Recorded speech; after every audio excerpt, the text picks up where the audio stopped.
With a population of 1.3 billion people, the equivalent of 3,900 Icelands or 390 Uruguays, India remains the largest population in the world to have never appeared in the FIFA World Cup.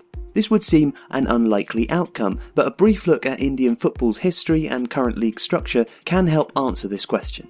India's football story starts pre-independence, when football clubs and tournaments instituted by British regimes became some of the first in the world. Calcutta FC became the first football club to be established in 1872, while Mohun Bagan AC, the oldest existing club in Asia, was formed in 1889.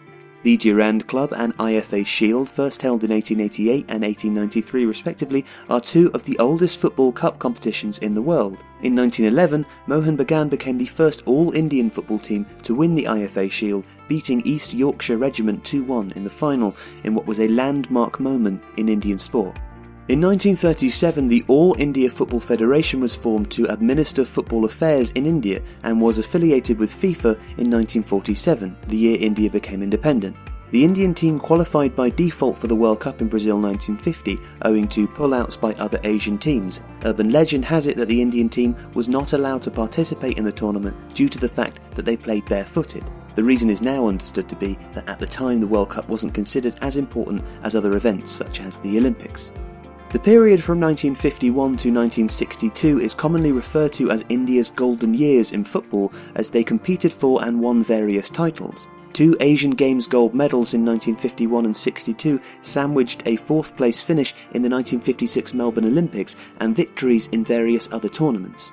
In the 1960 Olympics in Rome, the now booted Indian team held France to a draw and gave a scare to the much vaunted Hungarian team before bowing out in the group stages. Indian football has underperformed ever since, failing to keep in sync with the tactical and physical progress made by the rest of the world. The rise of cricket as India's primary sport, loss of mass interest in football and decades of neglect saw India's global standing in football plummet to its nadir in the years to follow.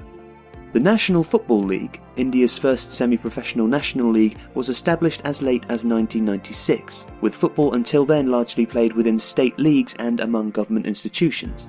The NFL failed to have that desired impact and was affected by infrastructure issues, an apathetic federation and unprofessionalism within clubs. A decade of further stagnation resulted in the introduction of a rebranded national league named the I-League in 2007. A second division was established with a promotion and relegation structure between the leagues. The winner of the I-League would get a place at the AFC Champions League qualifying rounds. However, despite finding a broadcast partner in Z Sports and a league sponsor in ONGC, the league was unable to capture the national imagination, with only certain pockets of the country maintaining stadium attendances and viewership. Mohun Bagan and East Bengal's famous Kolkata derbies regularly drew crowds in excess of 60,000, but the other clubs found the going much tougher. The issues related to unprofessional clubs and infrastructure remained, with players not getting paid, clubs suffering losses, and some even shutting down altogether. In October 2010, the AIFF announced a premature termination of its 10-year broadcast deal with the Z Network. In December 2010, the AIFF signed a landmark £100 million deal with IMG Reliance, giving them exclusive commercial rights to sponsorship, advertising, broadcasting, merchandising, video, franchising, and the right to create a new football league for a period of 15 years. IMG and Reliance Industries had previously entered a joint venture agreement to develop and own sports and media properties in India. Reliance Industries is led by its chairperson and MD, Mukesh Ambani, the richest Indian and among the top 20 wealthiest people in the world. IMGR had a clear plan to build a new national league of professional city-based franchises a la the Indian Premier League in cricket. The primary stakeholders in the league would be Football Sports Development Limited, helmed by Nita Ambani, Mukesh Ambani's wife, and Star Network, who would also be the broadcast partners. A closed league system based purely on expansion meant that there was to be no promotion or relegation system for a period of 10 years from the inception of the league. A home and away league was to be followed by a 2-legged semi-final playoff between the top 4 teams, followed by a final at a neutral venue. The new league was to be given the status of an official tournament by FIFA. It would be called the Indian Super League.